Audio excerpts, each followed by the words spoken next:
Hit and run को लेकर के मामला अभी सुलझता हुआ नज़र नहीं आ रहा है। रोज़ कोई ना कोई नए बयान इसको लेकर के आ रहे हैं और अभी भी ये पूरा जो मामला है चर्चा का विषय बना हुआ है। आइए हमारे साथ लखनऊ में इस समय में मौजूद है और हमारे साथ रजनीश मिश्रा जी हैं जो कि उत्तर प्रदेश रोडवेज कर्मचारी संघ के प्रवक्ता हैं। उनसे जानते हैं कि आखिर अब उनका स्टैंड क्या है और जो नए तरीके से बयान आ रहे हैं सामने, क्या सोचते हैं। सर, आपका बहुत स्वागत है। अंजलि जी, मैं आपको बताऊं, मैं अकेला इस आंदोलन में मेरा अकेला भूमिका नहीं है। ये समस्त जितने भी हमारे चालक बंधु खड़े हैं, परिचालक बंधु, सभी इसके शिकार हैं। हमारे साथ क्षेत्रीय अध्यक्ष हैं सेंट्रल रीजनल कर्मचारी संघ के मान सिंह जी, ये भी हमारे साथ खड़े हुए हैं। हम लोग साथ साथ ये सभी कर्मचारियों की समस्या है। सभी जितने भी ड्राइवर्स हैं, चाहे वो कार चलाने वाला हो, चाहे बस चलाने वाला हो, चाहे ट्रक चलाने वाला हो, चाहे बाइक चलाने वाला हो, ये सारी सभी की समस्या थी। मैं लगातार 3 दिन से मॉनिटर कर रहा हूँ। मैंने लगातार आपके चैनल को भी देखा है, विभिन्न चैनलों को मैं देख रहा हूँ। सरकार ने एक प्लान कर रखा है। सरकार ने एक प्लान किया है कि कुछ मीडिया तंत्र को छोड़ दिया है, कुछ वकील को छोड़ा। मैंने कल देख रहा था, एक सुप्रीम कोर्ट के वकील सर्वोच्च न्यायालय के बता रहे थे कि इससे कोई नुकसान नहीं होगा। समझने में गलतफहमी है। वो कह रहे केवल बता के आप चले जाइए। एक बात बताइए, मैं गाड़ी लेकर जा रहा हूँ, ये चालक हैं गाड़ी लेकर जा रहे हैं और सामने से कार वाला आके किसी को टक्कर मार देता है। वो वक्त टक्कर खाने के बाद इनकी गाड़ी के नीचे आ जाता है, मार के तो वो चला गया, पकड़े ये मौके पर गए। ये अगर निकल जाते हैं वहाँ से तो ये सूचना दें कि साहब फला गाड़ी से वहाँ पर एक दुर्घटना हो गई है।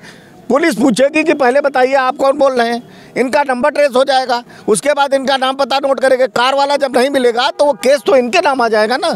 पुलिस तो मुकदमा लिखना है। तो सबसे बड़ी समस्या तो ये चालक के सामने आ रही है ना। मैं इसके विरोध में नहीं हूँ कि कानून आप ना बनाएं, कानून बनाएं, लेकिन उनके लिए बनाएं जो शराब पी के गाड़ी चला रहे हैं, जो 200 की स्पीड में गाड़ी चलाते हैं। एक बात बताएं, मैं इतनी बड़ी गाड़ी लेकर कोई व्यक्ति एक्सीडेंट करेगा, अगर ड्राइवर तो कितनी दूर भाग पाएगा? किलोमीटर, 2 किलोमीटर, 3 किलोमीटर के बाद में हमारा ड्राइवर, चाहे ट्रक का हो चाहे बस का हो, वो सिर्फ इस तलाश में रहता है कि या तो सुरक्षित जगह मिल जाए या कहीं पुलिस स्टेशन हमको मिल जाए जहां हम पुलिस के हमें पब्लिक की मार से बचने के लिए हम कहीं जाके पुलिस के हवाले कर दें जाके गाड़ी को। और 90% हमारे चालक यही तो करते हैं। फिर केस को बनाने की ज़रूरत क्या है कानून को?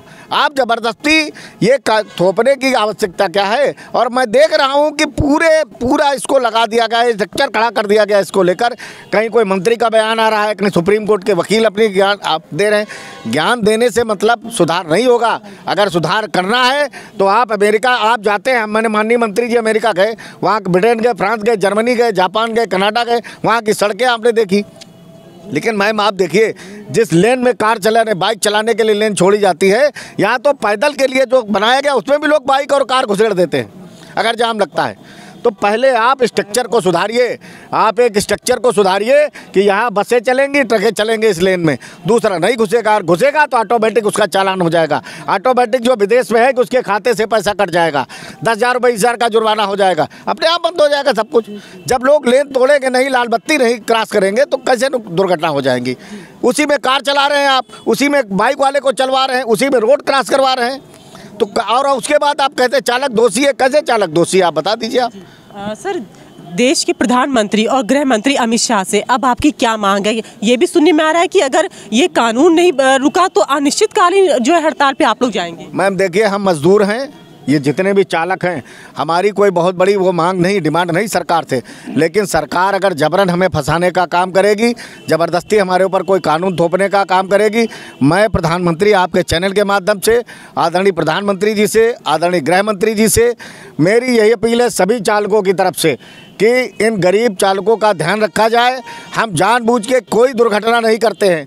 दुर्घटना के लिए आप स्ट्रक्चर तैयार करें, वैसी सड़कें तैयार करें। आप ये कहें कि यहाँ बाइक वाला नहीं चलेगा, यहाँ कार वाला नहीं चलेगा, हाईवे ट्रैफिक चलेगा, उसके बावजूद भी अगर हमसे दुर्घटना होती है तो जब कोई पैदल वाला हमारे सामने आएगा ही नहीं तो दुर्घटना का मतलब क्या हुआ? कहाँ से एक्सीडेंट हो जाएगा? आप तो पहले आप स्ट्रक्चर को तैयार करिए ना, तो इस कानून में बदलाव करें। और अगर करना है, ये हिट एंड रन कानून उनके ऊपर लागू होता है जो रात में फुटपाथ पे गाड़ी चढ़ा देते हैं शराब के नशे में। बड़े बड़े IAS के बच्चे, IPS के लड़के और जाके चढ़ा देते हैं गाड़ियाँ फुटपाथ पर सोए हुए मजदूरों के ऊपर। ये हिट एंड रन कानून, उसके बाद भाग जाते हैं। ये हिट एंड रन कानून उनके ऊपर लागू करिए आप।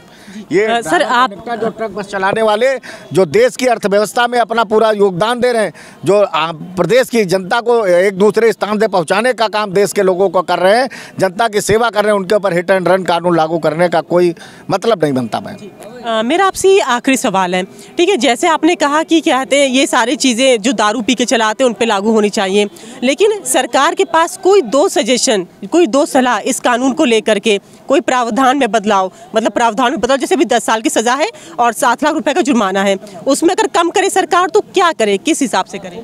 नहीं मैम, कम करने का धारा 304 एक थी, इन्होंने जो इंडियन पीनल कोड था उसमें बदलाव कर दिया, उसे न्याय संहिता का नाम दे दिया। हम उसके लिए उसके पक्ष विपक्ष में नहीं है ना, हमारा कोई चालक, उसके भी सरकार जो अच्छा काम करे हमें कोई दिक्कत नहीं उसमें, लेकिन कम से कम ये तो ध्यान रखें कि आप ज़बरदस्ती किसी को थोपने का प्रयास कर रहे हैं। कहाँ से 7 लाख रुपया एक ड्राइवर देगा? आप बताइए, इस ड्राइवर के पास 7 लाख रुपया, इसकी हालत देख रहे हैं आप, ये बस चला के 10-12 हज़ार रुपया कमा रहे, हम लोग कहाँ से पैसा लाएंगे? आप बताइए। अगर कोई दुर्घटना हो जाती है, ये गाड़ी लेके जा रहे हैं, सामने से कोई भाग खड़ा होता है, कट से निकल के आ जाता है, टकरा जाता है, तो मामला तो सारा पुलिस के हाथ में दे दिया आपने। अब पुलिस कहे कि 2 लाख रुपया दो, नहीं तो आपके ऊपर हम 106 लागू करेंगे, हिट एंड रन कानून लागू करेंगे। और ये पब्लिक दौड़ाती है, ये बचाव में भागेगा तो जरूरी। और अगर हम सूचना पुलिस को देते तो हम तो सीधे सीधे मुलजिम हो गए ना, कि अगर हम सूचना पुलिस को मैम दे रहे हैं तो आपको सूचना दे दी तो आप कहेंगे फला नंबर से आया था, इसका पता नोट करो, पता आया, हमारा नाम पता सब आ गया, उसके बाद कहेंगे आप तो मुलजिम हैं, उठा के हमको अंदर कर देगी पुलिस। हम अपनी बात कहाँ कहने जाए ना। तो मैं आपके चैनल के माध्यम से सरकार से मेरा यही है कि जो लोग इसका दुरुपयोग कर रहे हैं उनके खिलाफ ये कानून लागू होना चाहिए, उनमें बदलाव करे। सरकार के पास स्ट्रक्चर है, उनकी पुलिस है, उनके तमाम ब्यूरोक्रेसी है, लोगों को वो उनको सक्रिय करे ना, उनके पास मशीन है, शराब पीने वालों को गाड़ी चलाने पर अंकुश लगाएं। और हमारे यहाँ तो अगर मैं उत्तर प्रदेश राज्य सड़क परिवहन निगम की बात करूँ, हमारे क्षेत्रीय अध्यक्ष भी मौजूद है, हमारे यहाँ तो बराबर जितने चालक हैं, हमारे जितने चेकिंग स्क्वाड लगे हुए हैं, आदरणीय प्रबंध निदेशक महोदय ने लगा रखा है, बराबर रास्ते में चेकिंग होती है, सबकी शराब चेक की जाती है, ड्राइवरों को बाकायदा हमारे पास में मशीनें हैं, जो चेकिंग स्क्वाड हमारे रास्ते में है, वो रात्रि में दिन में भी बराबर चेक करते हैं। अगर कोई शराब पी के हमारा चालक गाड़ी चलाते पाया जाए तो उसके खिलाफ कठोर कार्रवाई की जाती है। सर, उत्तर प्रदेश में कुल कितने चालक हैं? हमारे यहाँ तो करीब 55,000 कर्मचारी हैं, इसमें करीब 20 से 25,000 के करीब चालक हैं हमारे पास में, 28, हाँ 20,000 के आसपास चालक हमारे पास में है। तो हमारे पास हमारा स्ट्रक्चर है, हम तो जनता की सेवा के लिए मैम बने हुए हैं ना। या तो सरकार इनके लिए करे, इनको सबको नियमित कर दे, जो नियमित कर्मचारियों का वेतन मिलता है, हर कर्मचारी को जब 40-50 हज़ार वेतन मिलेगा, उसकी क्षमता हो जाएगी चालक पर चालक को, तो वो जुर्माना भी भुगतने के अधीन होगा। सरकार राज्य कर्मचारी घोषित कर दे इनको सबको कि राज्य कर्मचारी है, जो कुछ होगा स्ट्रक्चर खड़ा कर दे, तो ये अपना अगर किसी को वेतन मिलेगा, पैसा मिलेगा तो भुगतने को भी तैयार हो जाएगा। सारे जितने अनुबंधित से लेकर जितने भी चालक हैं सब राज्य कर्मचारी हो जाएंगे।